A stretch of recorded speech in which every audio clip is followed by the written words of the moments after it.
Excellent. And I think we'll now get the session underway. I do want to say thank you to all of you who are here to participate in our fourth session as part of this Green Entrepreneurship online workshop series. The topic today is innovation and incubation with green startups.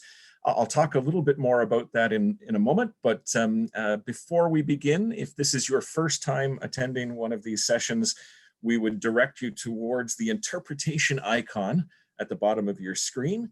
If you click on that icon, you can select your preferred language from amongst English, French, and Spanish. And once you've selected that language, go back into that icon and mute the original channel, and then you'll be able to hear all of today's content in your preferred language. So the interpretation icon and then your language of choice. And as is our custom in Canada, I want to begin today with a land acknowledgement. This event is being sponsored by the University of Waterloo, which is situated on the traditional territories of the neutral Anishinaabeg and Haudenosaunee peoples. And the University of Waterloo is also located on the Haldimand Tract, which is land that was promised to the Six Nations, an area including 6 miles on either side of the Grand River.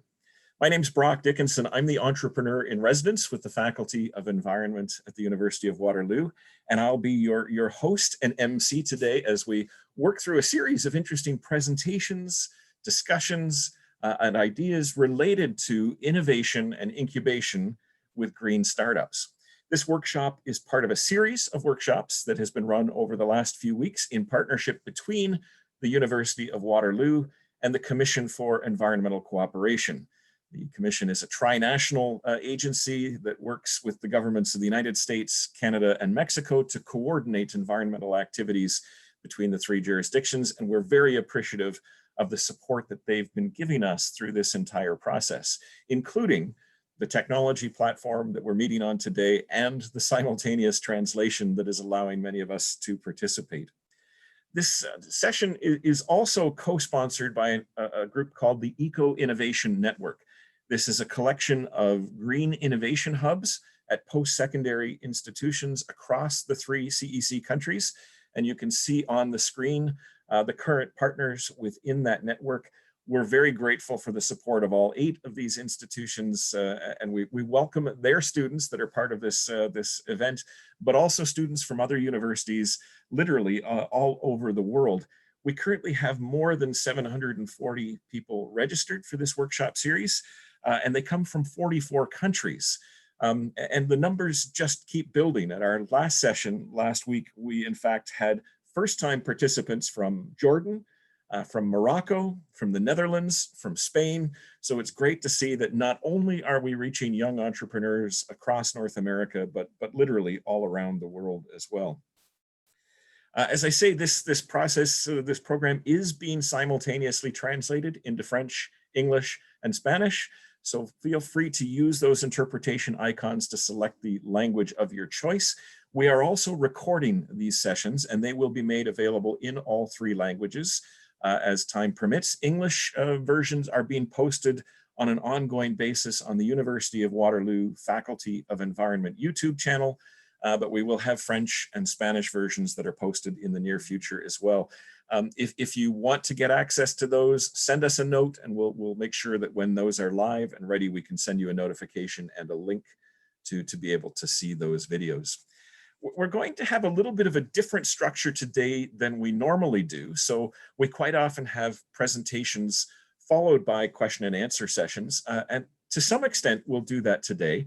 But we're going to upend things a little bit because Ryan, who's going to speak in a few minutes, has asked that before his presentation, we actually get some questions so that he has some ideas about what you're most curious about. So I'm going to speak for a few more minutes, and then we're going to open it up for that initial Q&A session, which will lead into Ryan's presentation. And then later we'll hear from Jeanette. And then finally, we'll have an open Q&A session for both Ryan and Jeanette to respond to your questions. To ask your questions, type those into the Q&A function. What that will do is it'll send us a note. The chat function is open. We haven't always done that at these sessions. Today we've opened it up, but we are not monitoring the chat. We are only monitoring the Q&A section of things. You can type your questions in English, French, Spanish, any of those. They will come to me in translation if need be, and I will pose them to our presenters once we reach those Q&A sessions. So we're trying to make this as interactive as we can.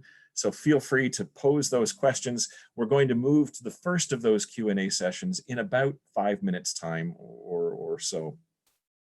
But before we do that, I recognize that some of you who are here today might not be that familiar with the idea of incubation and what this is that we're actually talking about today. So let me take a step back and lay a little bit of groundwork first. One of the questions we often ask ourselves is, how could we support startups? And one of the sad realities of businesses starting up is that not all businesses will survive.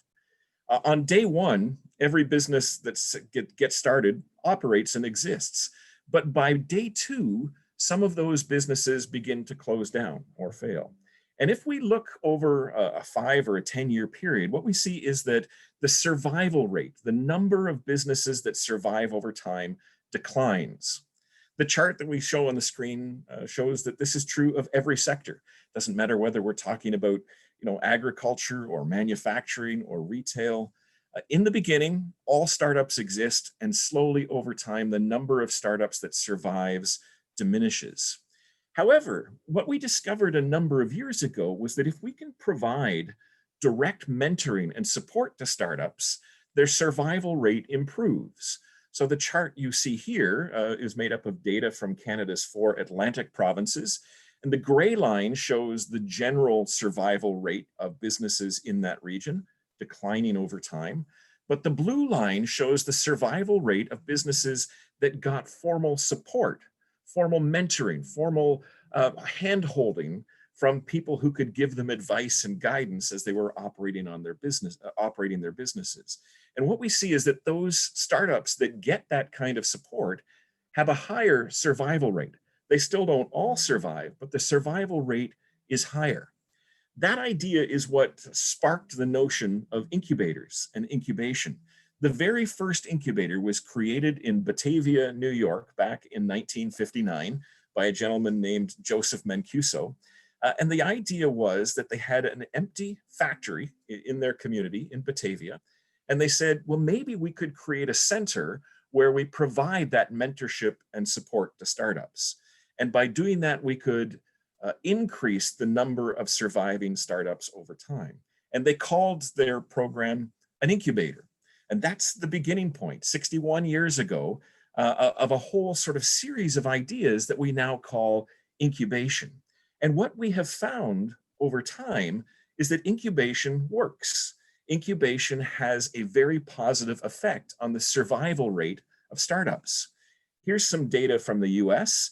The bottom 3 lines that we can see there show the survival rates of startups in Silicon Valley, in California as a whole, and in the United States as a whole.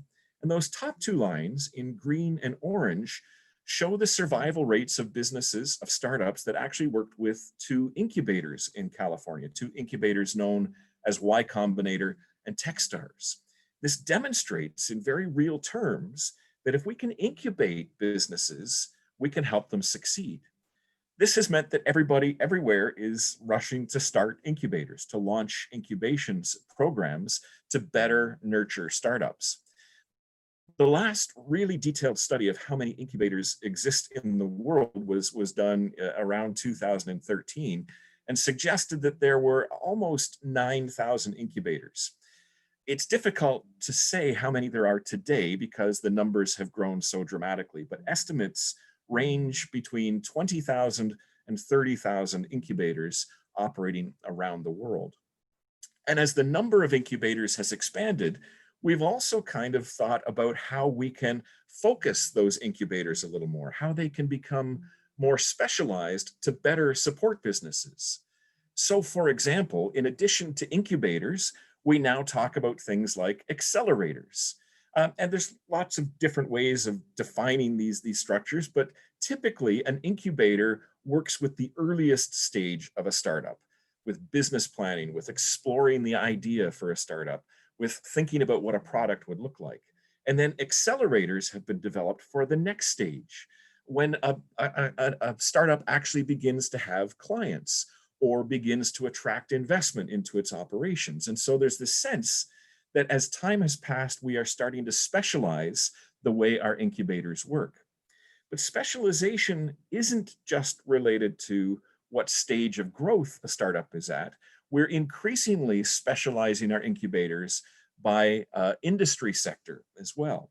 The chart that we see here on the screen comes from a university in Taiwan, the National Sun Yat-sen University, which actually operates 8 different incubators.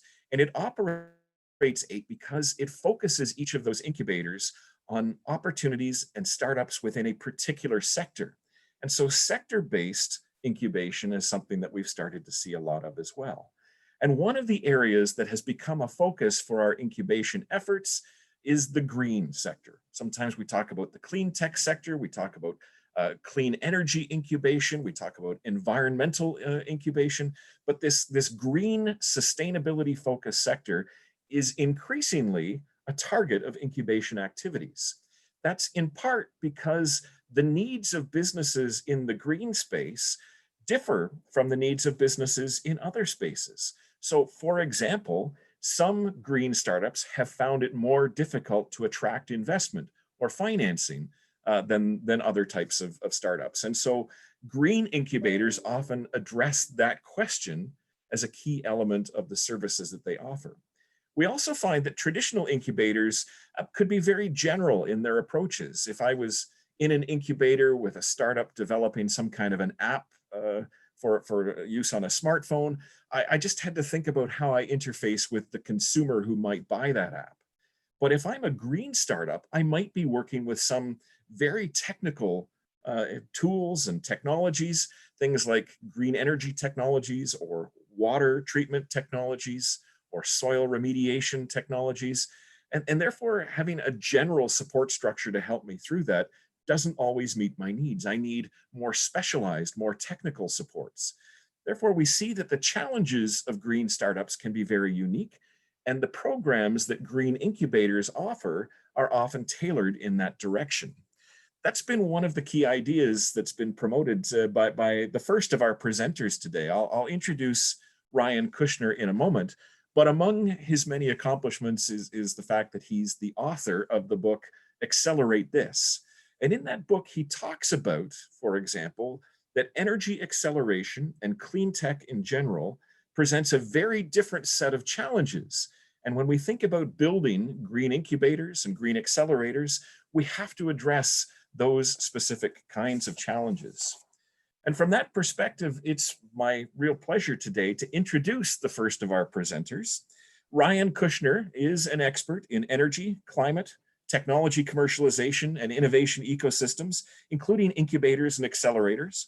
He's the author, as I've said, of Accelerate This, which was co-sponsored by the World Bank, the Asian Development Bank, the World Wildlife Fund, and the New Energy Nexus as a handbook for those interested in green incubation. He is the founder of groups like the Free Electrons Global Utility Accelerator. He teaches at the Singularity University, and he's a mentor at Techstars and the Big Ideas Ventures, very involved in the startup community. He says his life's mission is taken from Buckminster Fuller's World Game, which is to, quote, make the world work for 100% of humanity and life. And he asks that his epitaph, when he gets to that stage, we're not rushing you, Ryan, his epitaph should be, let's all have fun. So we're going to, before he presents, take some questions from the audience. So if you do have questions for Ryan, let's see some of those now in the Q&A. We'll start to pose those to folks, but maybe just as a way of beginning, Ryan, let me throw it as an initial question. What are some of the differences and challenges you see for clean tech startups compared to other kinds of startups? And how can incubators and incubation help to overcome those? Thanks, Brock. And great to be here. It's a real honor to be speaking with everyone. And just to say, my emphasis on questions is that this and everything I do is always very customer centric. So I know the material, I can talk your ear off about it, but I'm really here to answer questions, help people that run accelerators to be more effective, people that are looking to get into accelerators, the question, should I do that? Why should I do that? Sort of how do I approach, like sort of getting on this track I'm to some degree sorry, of being an he is accelerator. cutting. How's my audio for other people? It's not very good for the interpreter. How's it for you, Brock?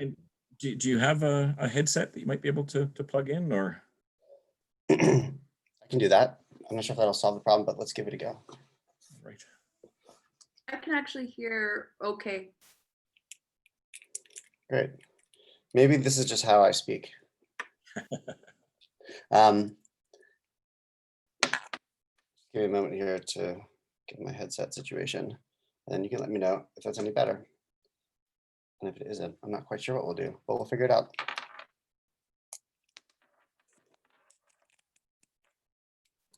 What is happening is you're breaking up. Hi. Let me know. And what the translator, what is your name? Rosa, you're breaking up. That's what's happening. Is this better?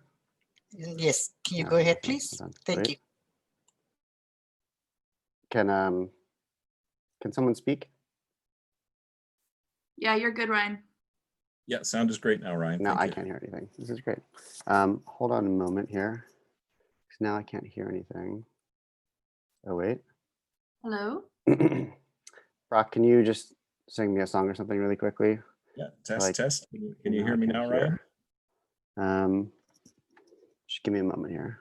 Let me Okay. sort out my Maybe as we situation. continue to work through this, I know we're kind of upending the agenda here, but We can play a fun game in the meantime. do you want Sounds to great. step in and maybe start to answer that question around how incubation and acceleration differs for I'm actually going to plug clean into the tech game. and green businesses versus other kinds? Sure, I'm happy to jump in. Can you hear me Hey. okay? Okay, great. Yep. Ryan, can you hear me as well now? I can't actually hear anything. I can't use these headphones, it looks I'll like. keep going. So great to see everyone. My name is Jeanette Jackson. I'm the CEO of Foresight. We are Western Canada's clean tech ecosystem accelerator. And so it's been great to see Brock's introduction in terms of not only the differences between an incubator and an accelerator, but to kick off the question with why green tech and clean tech acceleration is so important and how it's unique. Well, quite frankly, if you're going into a business like clean tech, there are a lot of unique challenges to the sector that you need to be aware of coming out of the gate. And those things are more complex sales models, higher capital requirements, often a longer time to market. You might also have some policy considerations depending on your target audience and customer base, et cetera, et cetera. And so the more quickly you can surround yourself with an effective network to help you navigate those startup questions and challenges, then the better off you'll probably be in building a company and building your business faster than you may have otherwise done it alone. Excellent. Thank you, Jeanette. And I promise we'll give you a real introduction later on, but maybe Ryan, recognizing that we probably want to speak fairly slowly just to make sure the sound's coming through okay. Do you want to tackle that question that I posed about the challenges for green startups and how incubators and accelerators can help?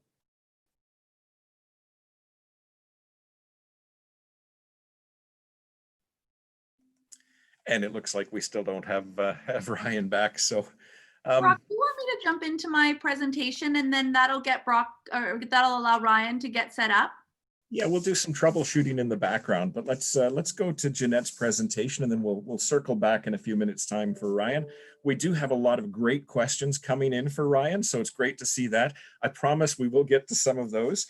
But in the meantime, let me introduce Jeanette. Jeanette Jackson is the CEO of Foresight, which is a clean tech ecosystem accelerator, empowering entrepreneurs and energizing the world-class clean tech industry across Canada. She's a multi-award-winning sustainability champion and a successful entrepreneur herself, having worked in many industries. She's secured millions in investments, found funding for various projects, led all kinds of teams working on environmental and sustainability challenges, and she is driven by her fundamental belief that collaboration is a critical success factor for large-scale transformation as we think about moving to a cleaner and greener economy. She is coming to us today from Vancouver, British Columbia, where there is currently a power outage. So we are definitely dealing with all of the challenges today. So Jeanette, great to have you here, and thanks very much for being flexible enough to move your presentation up. Absolutely. And can you see my screen okay? Yes, we can see that now. Wonderful, wonderful. So before I jump in, I just have a few slides.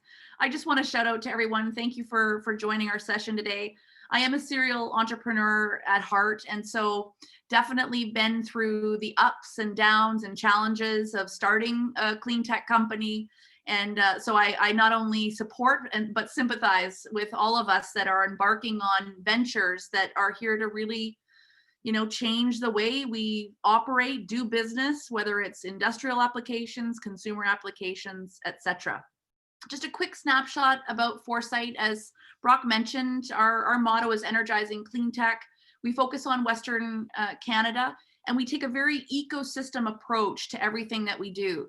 What that means is we not only support the SMEs and the innovators trying to solve some of the world's biggest sustainability challenges, but we have programming for industry, investors, government, and academic institutions to make sure that they're at the table to support this global transformation, essentially. Our model, the first is that we break down silos. So we curate lots of conversations between stakeholder groups in different regions and sectors to ensure that we're all talking the same language, that we're collectively setting priorities on how we're going to transition our industries and operations to be more sustainable. We have a variety of different programs that focus on scaling technology, everything from our launch and deliver program to our growth program. Really, it's about how do we help the company scale more quickly. And then, of course, the accelerating adoption piece. When you have industry at the table, identifying gaps, identifying their needs, and you're able to do matchmaking between not only existing ventures, but perhaps future ventures at universities or even inventors that are, just behind the scenes following along. We want to make sure that matchmaking happens very quickly so that the industry partners can accelerate their internal transitions as well. Our programs and services, in addition to our accelerator programs, very strategic partnerships. Associations play a pretty critical role, if you can imagine, whether it's transportation or energy. There's lots of different industry associations out there, and to provide value for their membership, they're looking at ways to tap into the innovation ecosystem. We run innovation challenges. So I mentioned a little bit back before, but when an industry partner or an association understands a specific innovation gap, we can then go to market not only within Canada, but internationally to try to solve those problems. We are a cluster management and building organization. So we do strategic programming to allow stakeholders to better connect and, of course, leverage government funding to support various initiatives. And then, of course, because of all of our activities being based on data and information and science, we do quite a bit of market research support for various subsectors as well. We call our stakeholder groups the Helix 5. I won't go through all of this in detail, but there's lots of ways you can imagine the SMEs can be supported by these 4 other stakeholder groups. Industry and investors are primarily the most important because they're going to help you scale as well as help you sell and earn revenue for your great efforts. But of course, academia and government play a pretty critical role. Academia helps with the validation of your technology, perhaps helping you draft market studies and technical studies, and of course, talent development for the sector as well. And then government, from an entrepreneurial perspective, you're basically looking at programs and initiatives that help not only spark innovation, but support, whether it's through policy discussions and things like that. So we take that very holistic approach as an organization. If you haven't been to corecleantech.com, you can check out the cluster strategy that we've developed for the province of BC. And we, in addition, Hi. Sorry, if you could just slow down a tiny bit.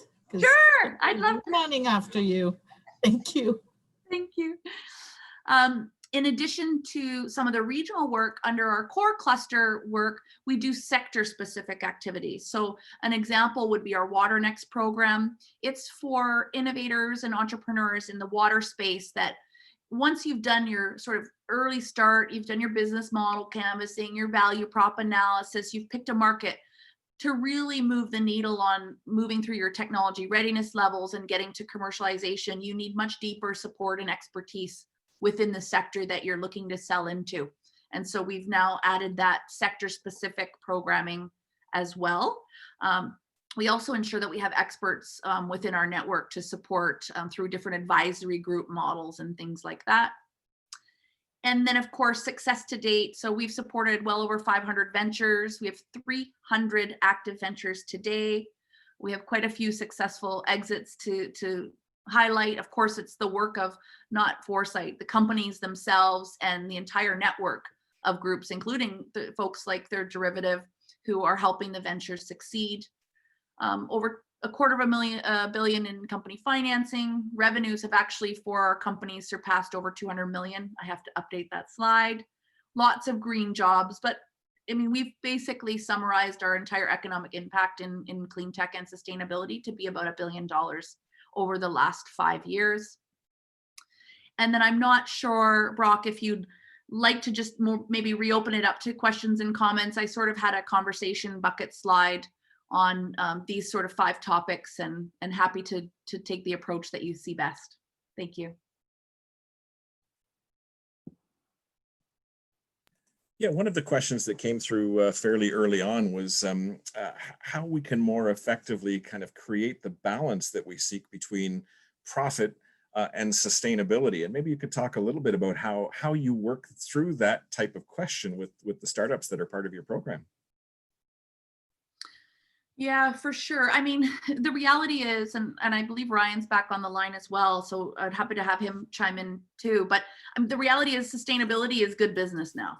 So, I think you look back 10 years ago, there were certain technologies and markets that were just ramping up from whether it's renewables, and the numbers weren't making sense. There was a little less confidence from industry that that's really the path that things were going. But we know now that when your company commits to ESG at the governance level and you make those investments, that you're more competitive and you do better business. I don't know, Ryan. Yeah, happy to add to that. I assume you'll let me know if you can't hear me.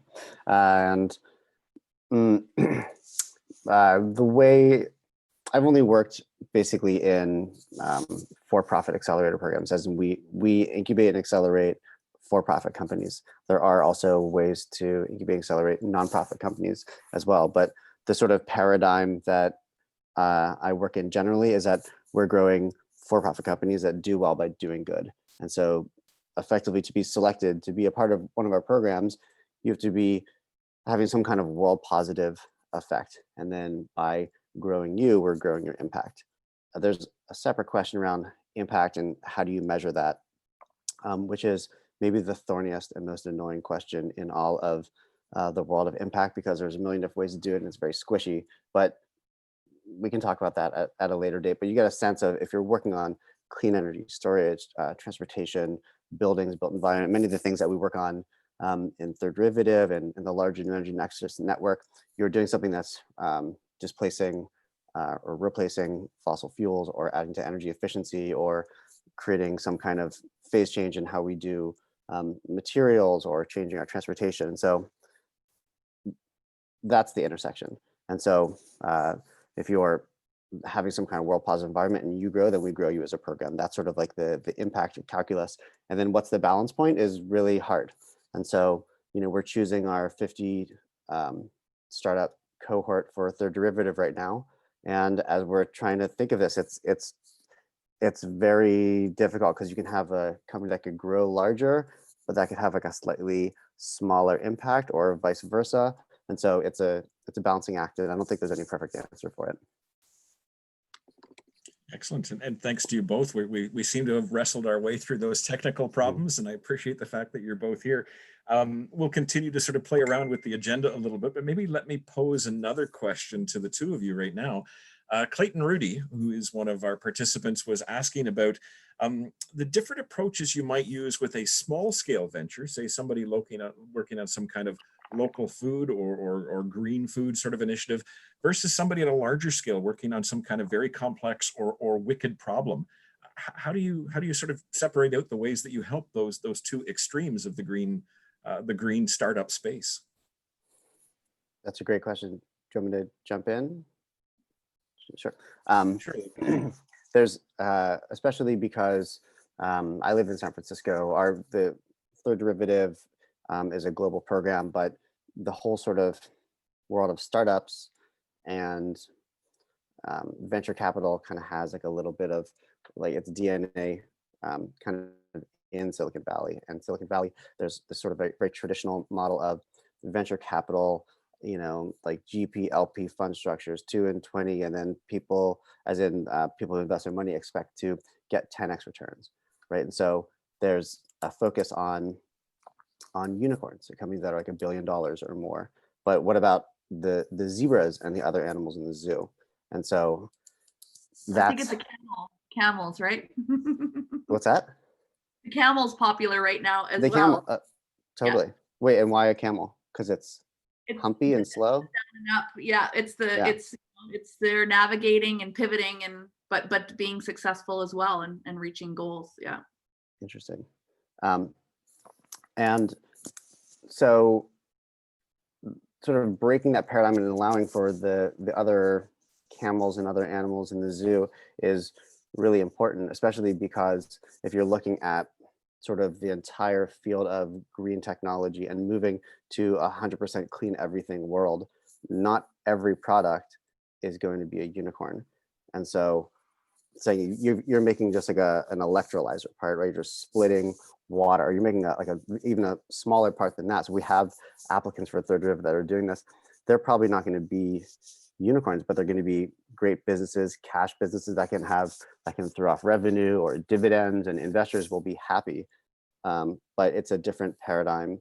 And so you just have to be sensitive to the sort of incentive structure that you set up and the financial promises that you make around returns, because that dictates the latitude that you have as a program to fund companies that are doing important things that can be good businesses, but don't fit sort of within a traditional sort of venture capital paradigm. Yeah, and I'll add on to that, you know, similar to Ryan and his team, we support all ventures that have that sort of clean tech, green tech, sustainability focus. Sometimes it's even as broad as advanced manufacturing and robotics. When organizations and startups and companies approach us, you know, and I say organizations as the later stage, but really we mostly hope support the earlier stage folks. We have sort of an intake process and we work with them to understand what their needs are. So if they are more of a local business model, we have a great example of a company in Vancouver that's doing packageless groceries, for example. We would surround that startup with a different type of network than we would with a later, a company that's going, all big, unicorn vision. And perhaps, as you mentioned, Brock, has that sort of more complex, long sales cycle process. But if it's a win, it's a big win. So an example of that would be a carbon engineering or a General Fusion here in Vancouver, just to give a couple of examples. And so the network and expertise from an executive in residence perspective and sort of the approach that we would take to even support those companies and promote them internationally would be much different. So we kind of segment based on what the company's initial vision and what the team really wants to do. And it's okay to have some really great life cycle businesses doing great things as well. Lifestyle, sorry. Mm-hmm. Excellent.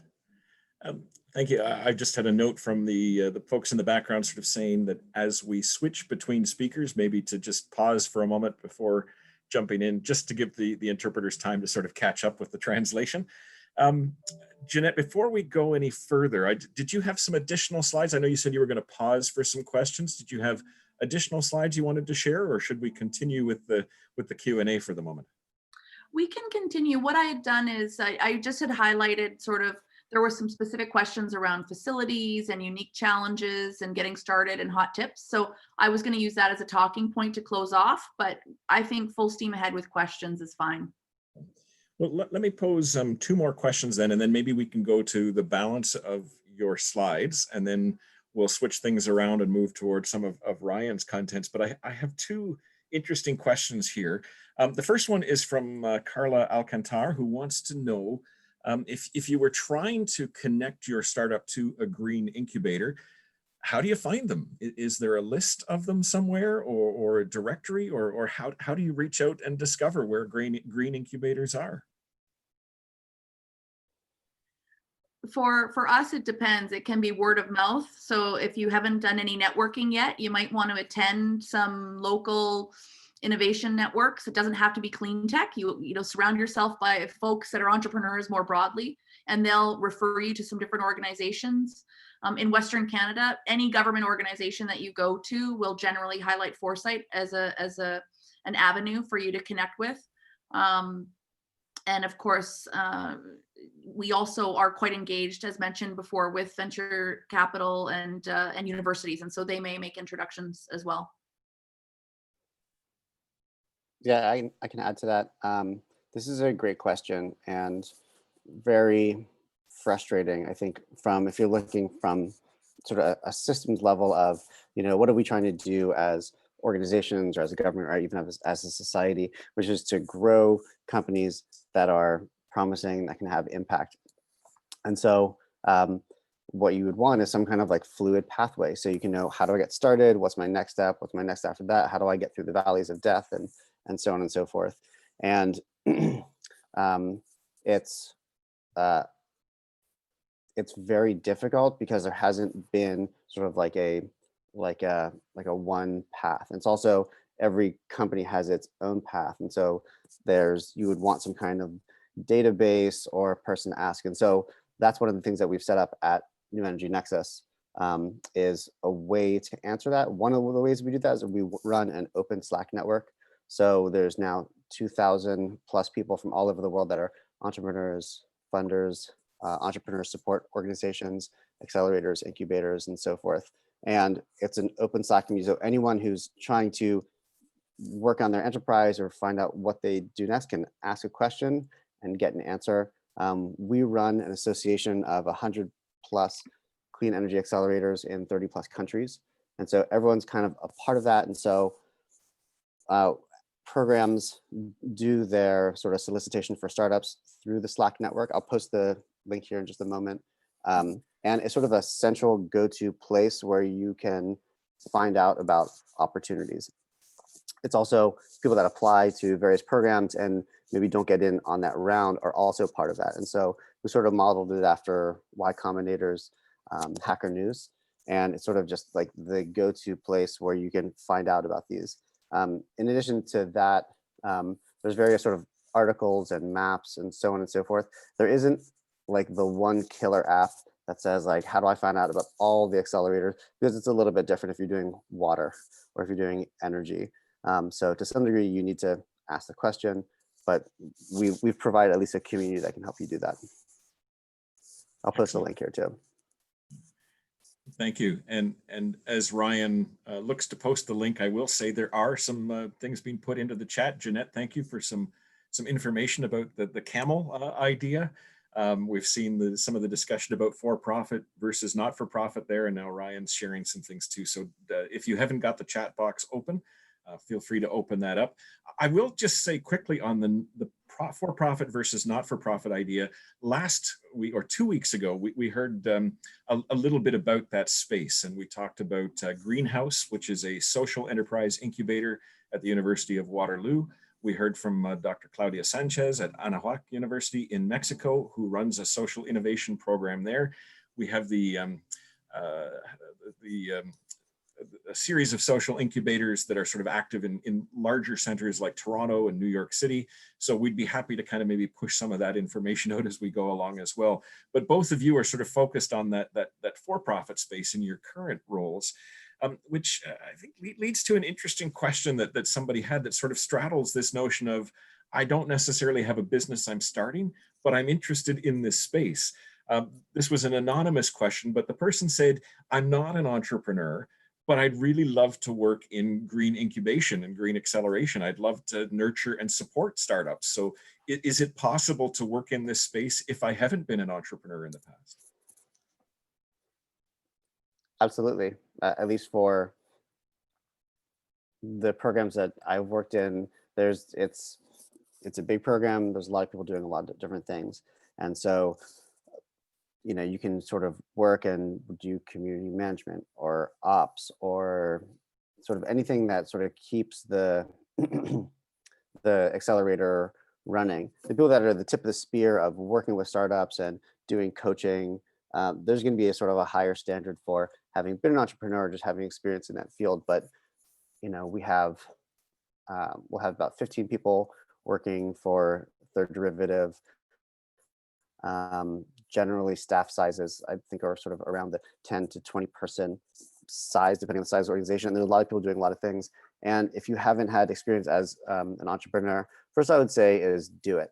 Just do it and mess it up and fail. Even if it's a small business, just have the felt experience of spinning up business, understanding how frustrating that is and how hard it is and how lonely it is. And so do it. And at the same time, look and apply, and then start working with startups and then progress from there. People sort of come in and out of the entrepreneur startup paradigm pretty fluidly. Yeah. Ours is similar. We actually have a job board. So if you're interested in working in clean tech and sustainability, you can see not only what larger organizations are posting for sustainability jobs, but the SMEs and the entrepreneurs as well. If to be an executive in residence, we have a different myriad. Some are CEO focused, some are CTO focused, some are finance focused. So you generally would need that expertise. But like Ryan said, there's lots of ways to get involved and support the ecosystem, even if it's just volunteering and trying a few things to start. While you're still in university, or you're maybe in a career where you want to make a change and go with something that that impacts your heart a little more, then that's great too. So there's definitely lots of ways to get engaged. Excellent. And maybe Jeanette, now I'll get you to switch back to the balance of your presentation, and then in a couple of minutes we'll move on to Ryan. Oh, sure. I will. I might not be able to because of my my Wi-Fi or my power issue here. Let's see what happens. The first, it was really just bullets based on some of the questions that you had highlighted, Brock, in the email as we were preparing for this. The first was sort of just a little more detailed conversation around the difference between an incubator and an accelerator. And I'd love to maybe get Ryan's thoughts on this as well.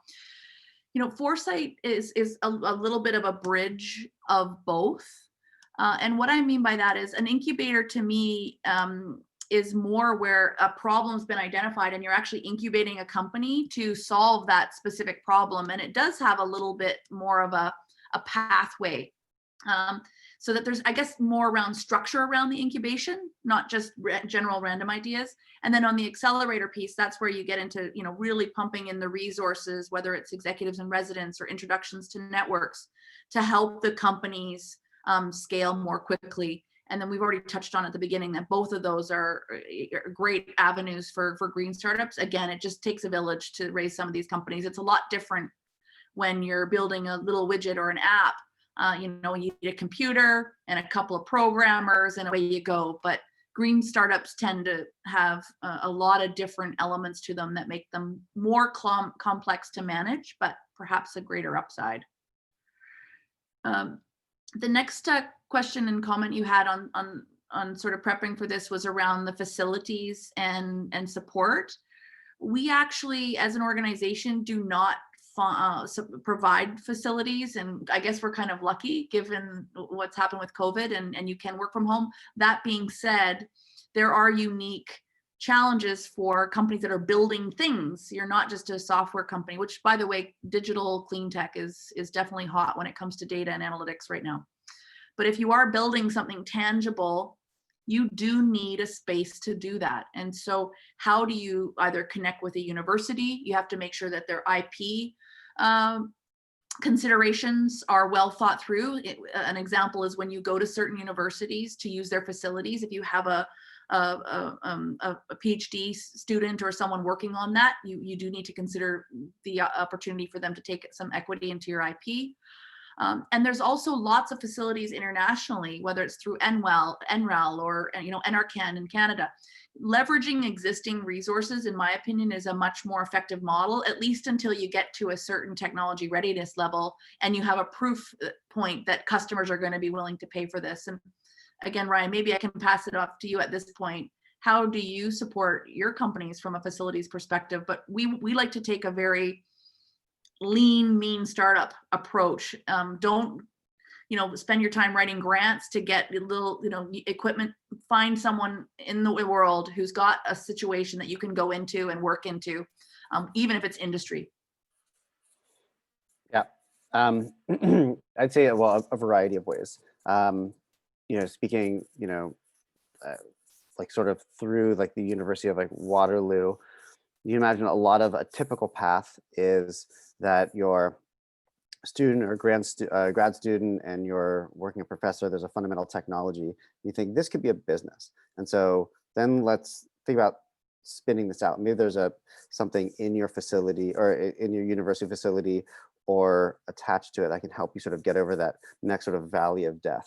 And then you form a business, and then you need money to help grow. And so at various, we've identified sort of 4 valleys of death. I'll post the link, but basically there are just typical failure points. And there are facilities to help address those sort of, or not. They come in a number of variety of ways. So at Third Derivative, we're a global virtual program. And so we really just focus on the matching teams with our corporate and capital partners and doing some of the fundamental vetting and some of the sort of deal structuring that really helps with that. And so we don't have a facility.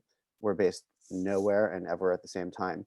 And that contrasts with, a university lab or a facility like Greentown Labs that has like a physical space, or Lacey in Los Angeles. And effectively, if you're working on some kind of hard tech or hardware solution and you need lab space, that has to come from somewhere. And so that's one track. Is that part of the package of an accelerator? Maybe so, maybe not.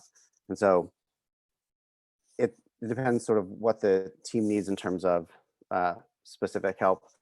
At New Energy Nexus and Rocky Mountain Institute and the Derivative, it's a variety. And so getting back to the earlier question of, well, how do I know what's a fit for me? That's another complication. Is it's not just the industry, but what is sort of the offering? Is it just money? Is it just mentors?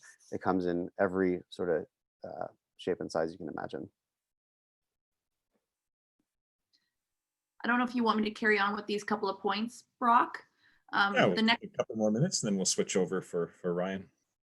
Sure. I mean, on the unique challenges, I think we've started to touch on that throughout our conversation so far. Capital requirements, more complex industry regulation and consideration. So we won't go too much into that, because I think really that ties in better to the next point, which is, how do you get started if you have an idea? And, let's put it this way. You'd be surprised to know how many companies or startups come to Foresight a little late in the game, saying that they've put a second mortgage on their house and they hadn't talked to a customer yet. And we all sort of panic because, the first thing you can do is start with that blank sheet of paper, map out the areas that you're really passionate about, because you need a lot of energy and passion to be successful as an entrepreneur. Then you need to map out what your skills are. And if you don't have that skills, who else on your team is going to fill those buckets, whether it's business development, technology, or fundraising. And then you need to find what your market you're really interested in going after, and where you think there is some green space for a new venture to come in and win. And so taking the time to take a step back and really think through what your potential strategy might be is the starting point. Then you need to go out and find a thoughtful way to connect with customers and you got to look professional and you got to put your best, suit on, but make sure you present some ideas, hear their feedback, and continue to build those relationships with the market that you end up being able to narrow down and focus on. And then from there, you can start to look at, okay, we're going to actually commit to this business model. We're going to commit to this value proposition. And now we need to figure out the funding mechanisms. And some of that will happen in parallel, but I do recommend taking the time to think through and doing the competitive analysis and the customer engagement to make sure you're on the right track. That's excellent. Thank you, Jeanette. I think that's very helpful. We'll keep you around power supply permitting, for the Q&A that we'll come back to in a few minutes' time. But what I'd like to do at this point is shift over to Ryan again. I think we have the audio problems solved. Ryan, you're coming through loud and clear at this point. So maybe I know that you've prepared some comments and some ideas for us to think about as well. Maybe you can walk us through your presentation. And I neglected to mention earlier, but Ryan is coming to us today from San Francisco, California, where the power appears to be on. So hopefully all is going well there. And Ryan, we look forward to hearing what you have to share with us. Great. And I'd say sort of keep the questions coming. That's the most important part of this to me. Then I have some slides. Can I share those slides? Yeah, if you go to the share, that's the share screen icon at the bottom. Great.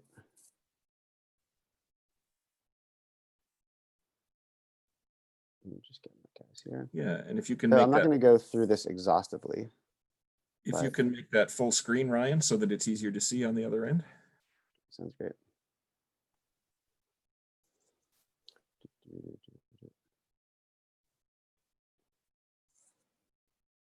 So a lot of this content is taken from my book. We've covered some of it, so I'm just going to skip through and keep it interesting.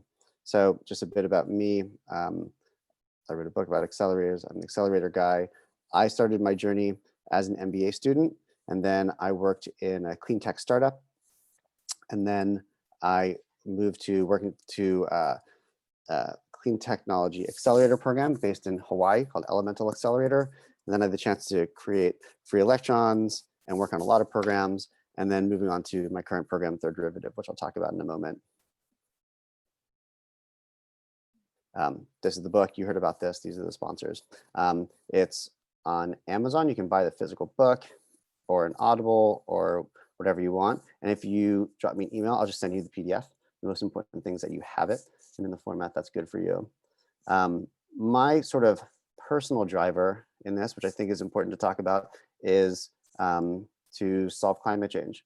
When I did my green MBA here in San Francisco, I saw the Keeling curve and I thought, holy shit, this is a really big deal. Like, this is humanity's grand challenge. And I'm not actually sure how we're going to solve this. And then I thought about what I want to do with my career. And the average person spends about 80,000 hours in their career. And I thought I'd be incredibly bored if I wasn't doing something that felt like it was meaningful, or that it had sort of, you know, the Daniel Pink philosophy around workplace satisfaction is autonomy, mastery, and purpose. And to have that purpose aspect filled in by climate change seemed to make a lot of sense. And so then you already heard that one quote about Bucky, but he talks about himself as a trim tab. The trim tab is the little rudder on the big rudder that turns a big thing like a ship or a plane. And so he took this, and he was a Navy man, US Navy man, before he invented the geodesic dome and things like that. And he really identified with this concept of a trim tab. He said, what can he do in his life as sort of a just regular person with average intelligence, born into a normal family? He said, I'm going to live my life as a trim tab. So much he put it on his epitaph, which you see there, which is pretty powerful. And so then I've worked I started in clean energy, and then I've sort of branched out into carbon tech, ocean tech, clean meat, and sort of systems innovation. My wife runs the Buckminster Fuller Institute, so that's how I got involved with that. And now my recent project is Third Derivative. The sort of physics and engineering geeks out there will probably understand the reference of Third Derivative. But to break it down, the first derivative is sort of your direction. So if you're on a roller coaster, you're going in a direction, you feel that acceleration. The second derivative is, you go around a curve and you feel that sort of outward acceleration. And then all of a sudden, there's an acceleration of that acceleration. So it's a bump or a jerk, technically.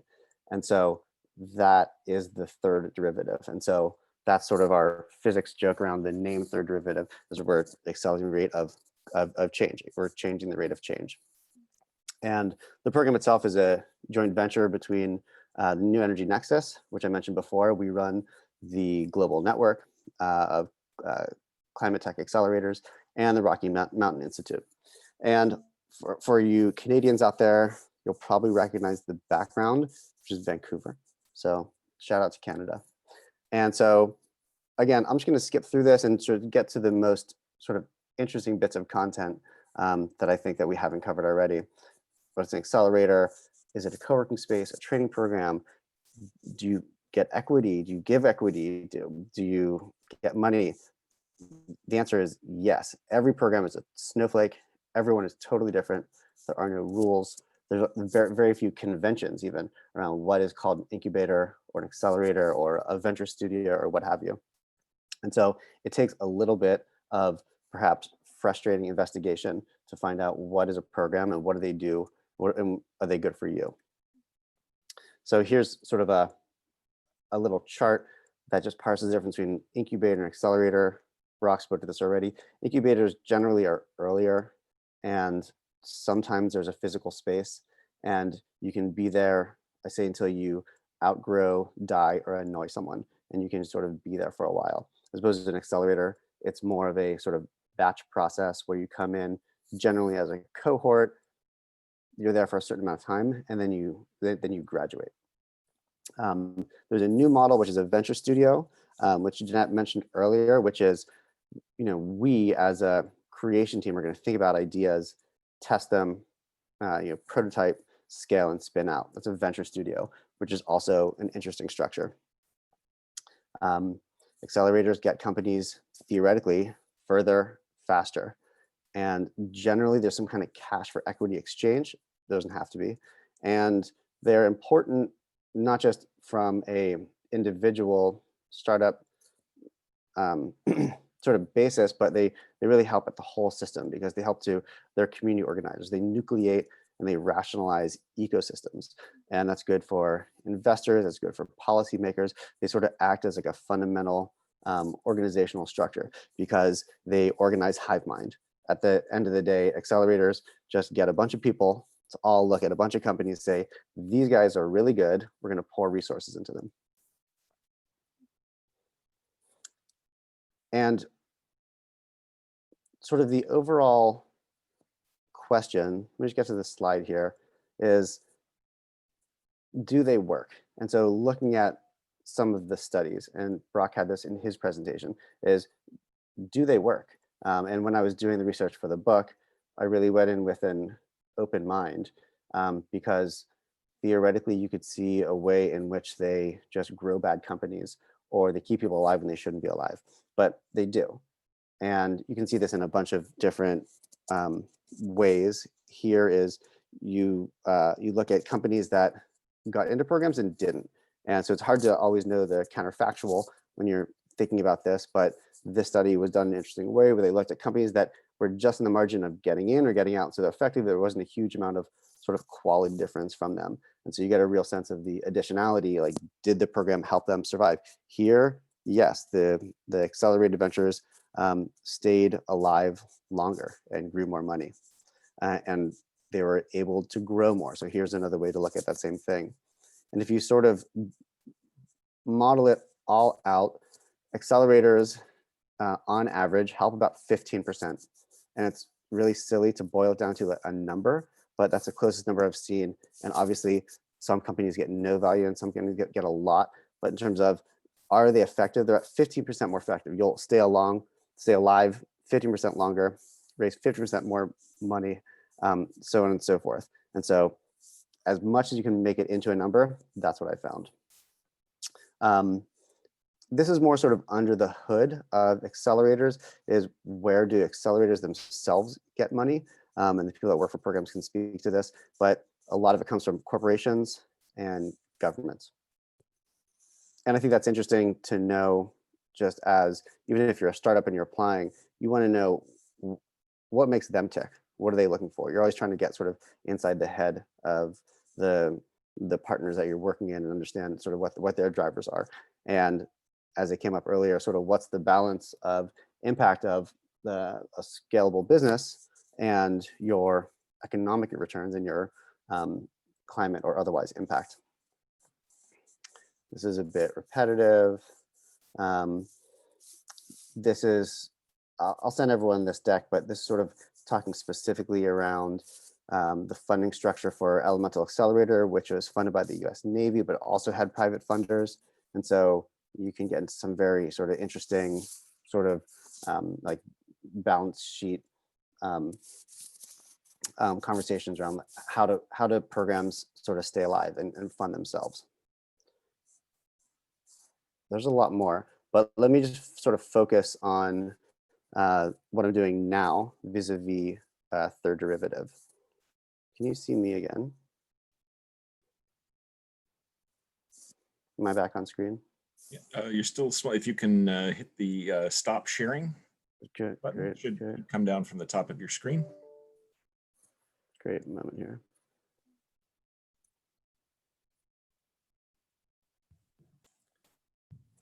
There you go. Great. Just a moment here. And so that sort of brings me present day to speak about third derivative. And what I'm particularly excited about at third derivative is that we understand effectively what our role is and what our opportunity is in terms of helping to elevate the entire sort of climate technology ecosystem. So number one is we understand that we are a program, and while we are funding and accepting 50 companies this year, and those are in the areas of energy and storage, transportation, buildings, built environment, industry, which covers cement, carbon, chemicals, industrial processes. Really, it's a broad swath. We're going to accept 50 companies. We have a bunch of corporate sponsors, Wells Fargo, Shell, BP, Microsoft, BASF, the list goes on and on.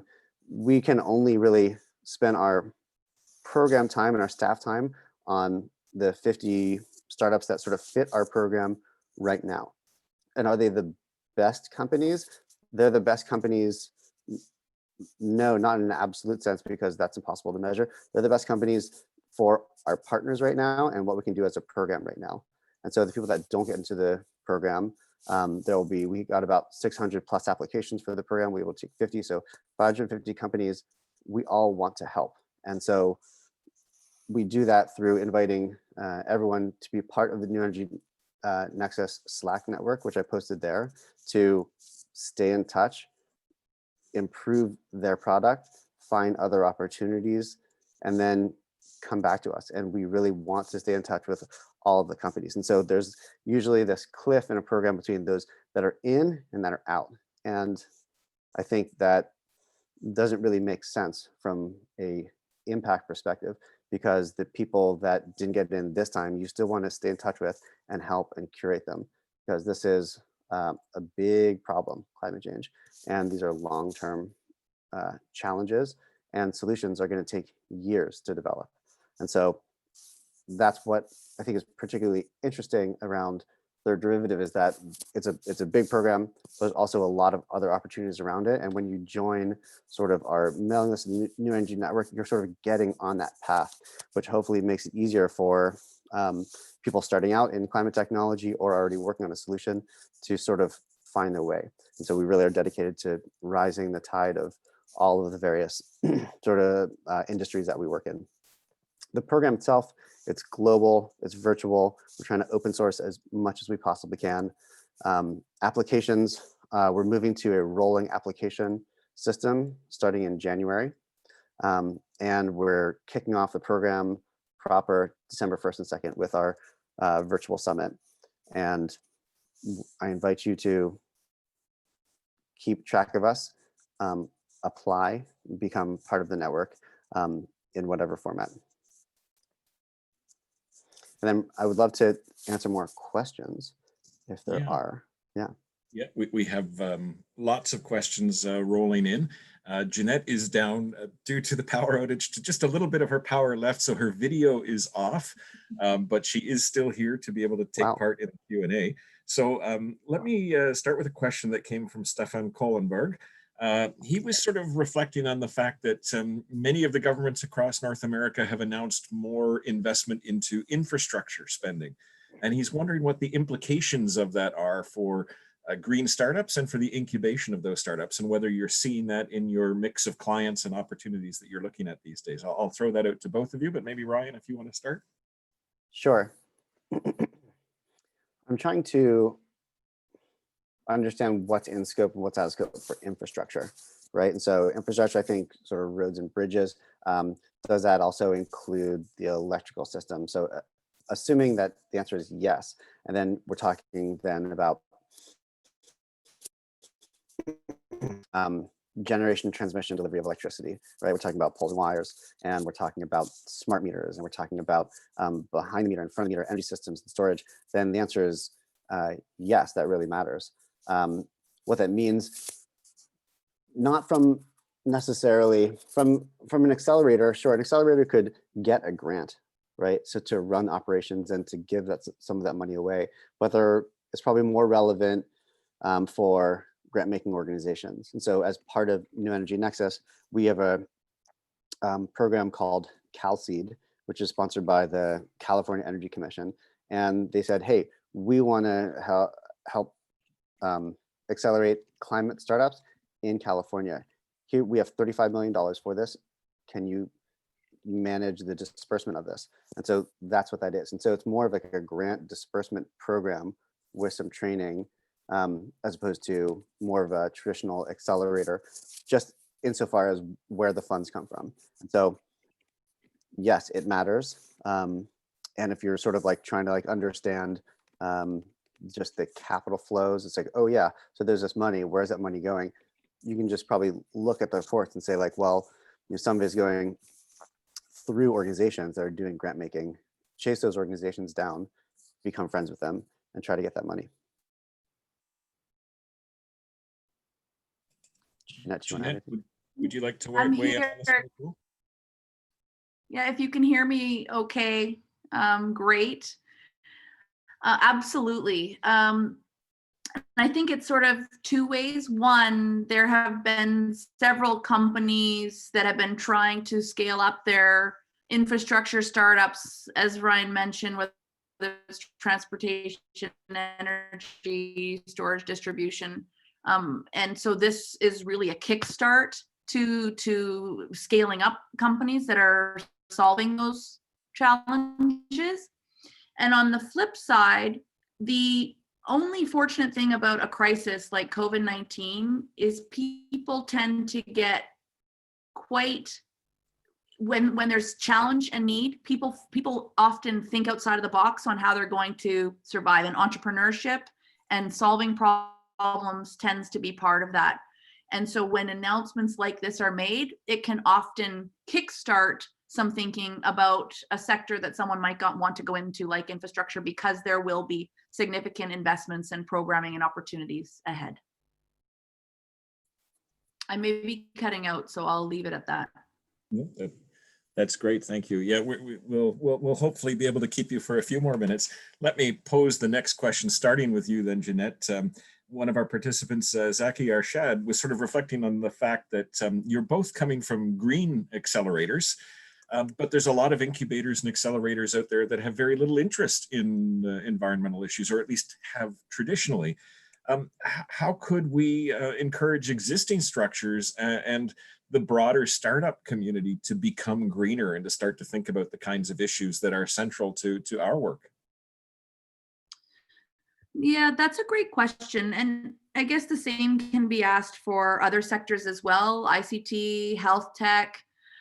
I fundamentally believe that sector-specific expertise and focus for an accelerator is quite important. And that may be driven by your industry partners. Broad acceleration and we'll call it acceleration, but incubation, the early stage, there's some fundamentals around starting a business that a broader network can support: business model canvas, value proposition, customer discovery. All those things are somewhat standard, but the deeper you go into a sector, I believe that focus with the accelerator can do that. Now, are there lots of accelerators being opportunistic and saying, wow, look at those government announcements. Look at how many people are looking at sustainability and green tech as an opportunity. And so it might be just purely they have extra capacity. And so they're going to open up a channel for clean tech innovation. But we're from the core. We started off as a clean tech, green tech incubator accelerator, and we'll continue to live and breathe that. Ryan, what's your perspective? Yeah, I agree. Great question. How do you get people interested in things that matter? Show them that it matters. It's easier now because, as you mentioned, that climate technology is more interesting. It's more profitable. There's more activity going on in space. There's just more commitments from local governments, states, countries to be 100% clean energy. And so it's taking off, in its own momentum. So I think that's interesting, putting out the values argument. But if you're trying to convince someone to create like a dating app or an energy savings app, I think that you just need to have a conversation around sort of what matters and what will feel good long term. But we need to date too, so there's no shame in that either. The next question, this is an anonymous question, but I think is probably one that a lot of young entrepreneurs are struggling with. We talk about all these business issues and complex structures like incubators and accelerators and all these sort of formal tools that are available. This individual was worried that they don't always come across that professionally. So how do you learn the language? How do you learn to kind of present yourself the right way to be seen as credible by somebody operating an incubator or working with startups? So how do you start to build those basic skills? Great question. So I'm going to put some resources here. Look at existing models and see what works, and then use them. Finding the tools, curing the tools, making sure that everyone has an equal opportunity to understand what our programs and investors are looking for. Like, give everyone the advantage of sort of being in the network is something that I'm really passionate about.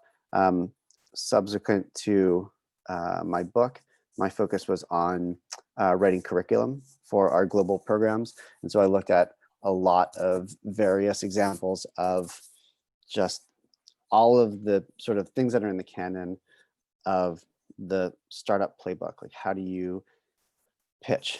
How do you find a program? How do you hire, fire? How do you raise money? How do you do product development? How do you understand product market fit? All of these things that are sort of part of the science of starting up. I looked at a lot of things. I compiled a list, and where there weren't things, I wrote them.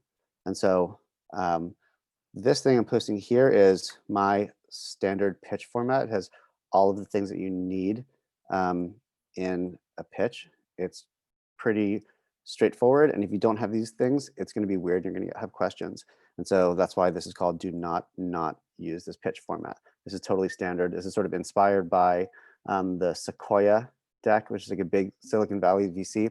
And then I made it just a little bit more legible.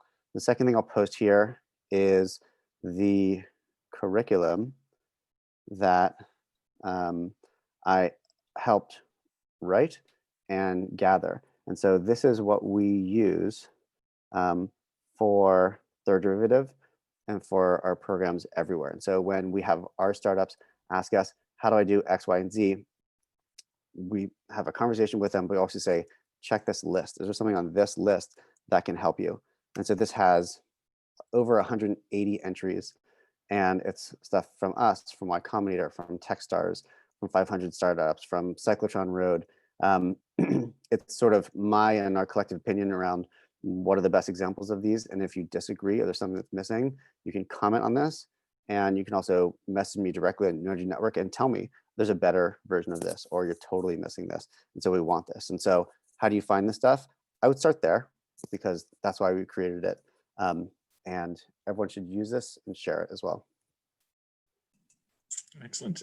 And Jeanette, I think we may have just lost Jeanette, but on a similar note, for many of our participants who are at universities, most universities are involved in either local or larger regional and national pitch competitions.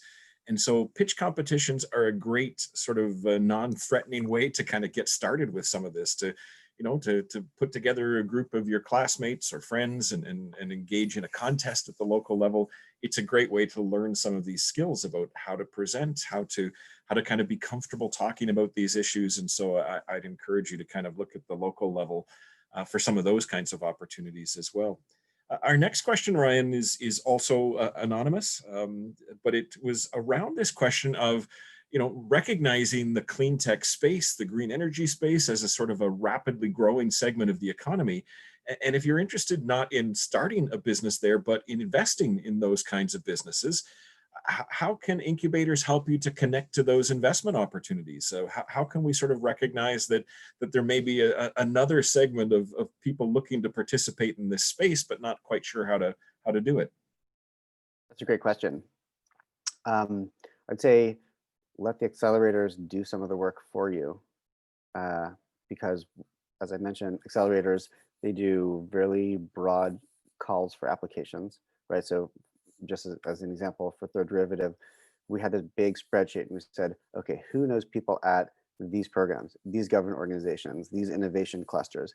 And we say, get applicants, get applicants, get applicants. And so we do a very effective job at getting the word out.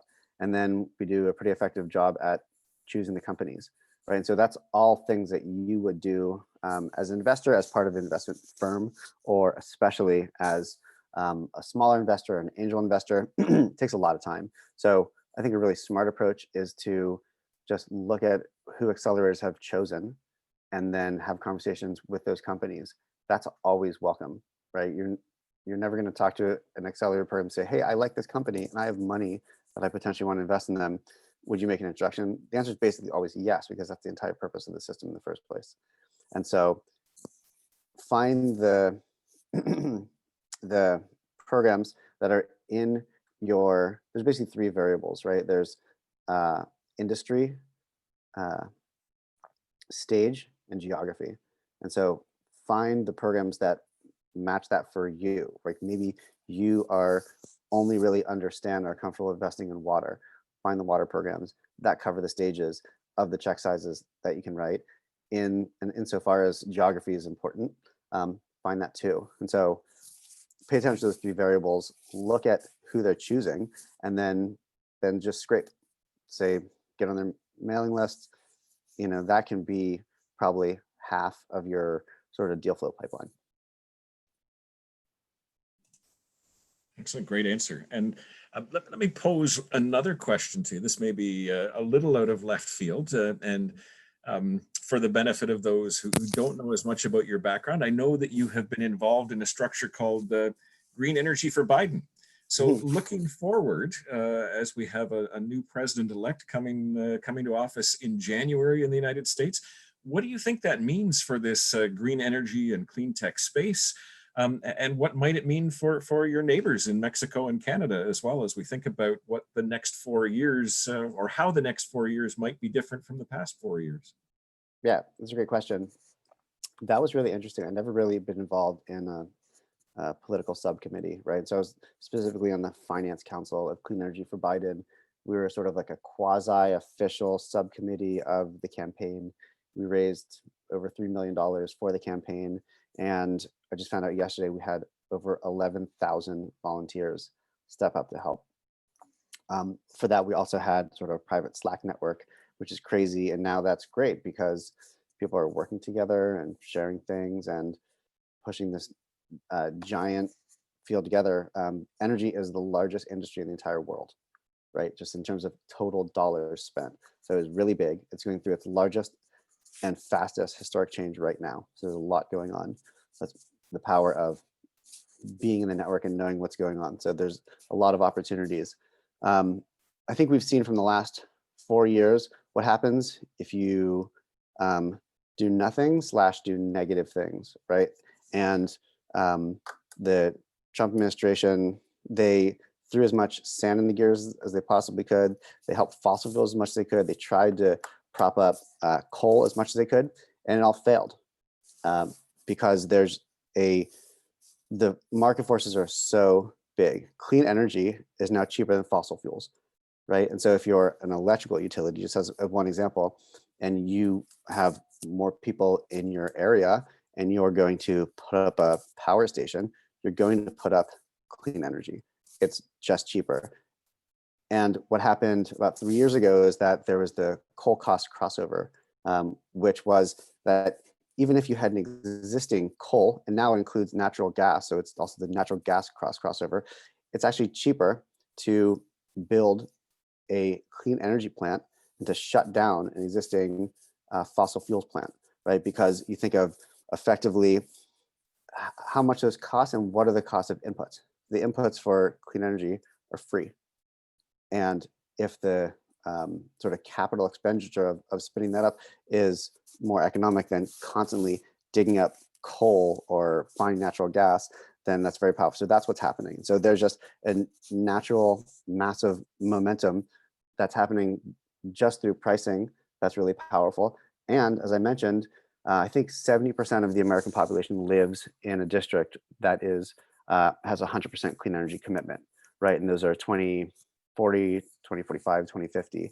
And so in addition to the market dynamics, there's also a policy dynamic. That was all happening over the last 4 years. And I don't know if you looked, but there's no new coal plants. Coal is going away. You can't stop that. And so then what happens now if you change tack and you now have put the wind in the sails of clean energy, things go a lot faster. So I was reading an article this morning, assuming that there's a split government and Republicans are still obstinate and don't want to support clean energy, there's still a lot that's going to happen on federal lands, things that are in the purview of federal purchasing. It's just going to happen faster, and it was anyway. So how that affects Canada and Mexico, I think it's generally just a big price signal. Like this was all happening anyway, right? US is back into Paris, as everyone's going to 100% clean energy. COVID has decimated fossil fuels. Everything was happening anyway, and this is just one more brick in the wall to having 100% clean everything future hastened as fast as possible. And so it's probably more sort of cross-funding opportunities, more deployment opportunities for our program, for our New York sponsored program. We take companies from anywhere. And so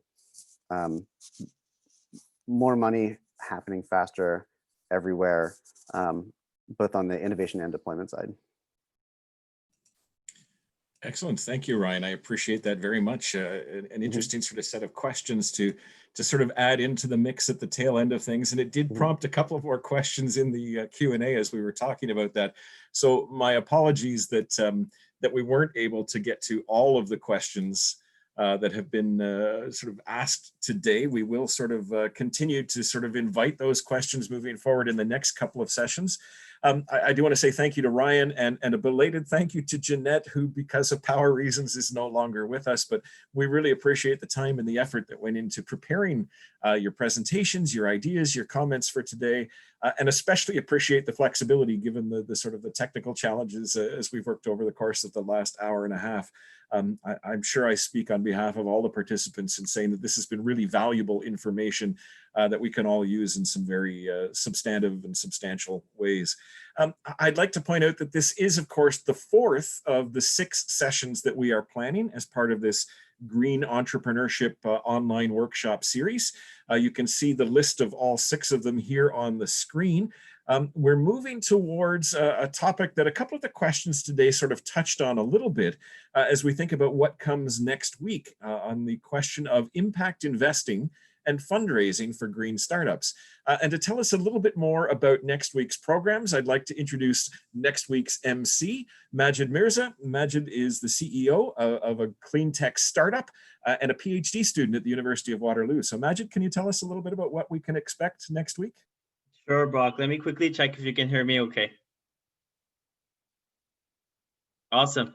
Thanks, Brock. Thanks, Ryan and Jeanette, for an amazing event with packed content.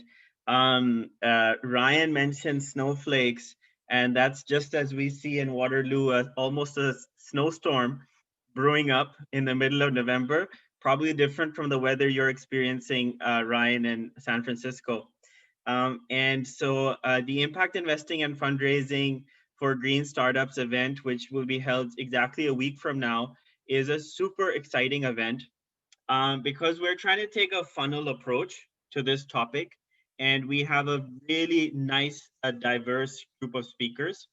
On impact investing, just to give you a little bit of perspective, according to the Global Impact Investing Network, over the last 2 years, impact investing has doubled in size. And according to the same report, impact investors say their impact investing allocations will continue to grow. So we'll have Samira Khan likely kicking off the session from salesforce.org in investing in green technology as an equalizer. Professor Olaf Weber talking about social banking and impact investing. Daniel Fuentes talking about impact investing and social finance. And finally, according to that funnel approach, Cole Powers, who is a green entrepreneur, will be talking about how to pitch to impact investors. So we really look forward to having you there, especially the people who ask questions about the investing side. You're really going to enjoy this event. So look forward to seeing you there. Thanks so much, Brock. Thank you, Majid. And I just want to emphasize for our international audience that although that looks like a very Canadian lineup next week, Daniel Fuentes, he is Canadian, but he's originally from Mexico. He will be making his presentation in Spanish. And so we hope to sort of accommodate all three national perspectives into the mix of what we're talking about and how we're looking at these issues next week. So we hope that you'll be able to join us for a really fascinating session that will cover a lot of interesting ground. That brings us to the conclusion of things today. I did want to sort of suggest that if these kinds of issues and topics are of interest, I've been asked to make another presentation on this field tomorrow for Brock University, another Canadian university. I'll be speaking about green futures, how innovation, entrepreneurship, and sustainability will drive the next economy. That's at 11 o'clock tomorrow morning for those who might be interested. You can see the link to that session there on the screen, or you can just search Goodman Business Breathers. It's with the Goodman School of Business at Brock University. We'd love to have you as a part of that session as well as we explore how these ideas interconnect in terms of where the economy goes next.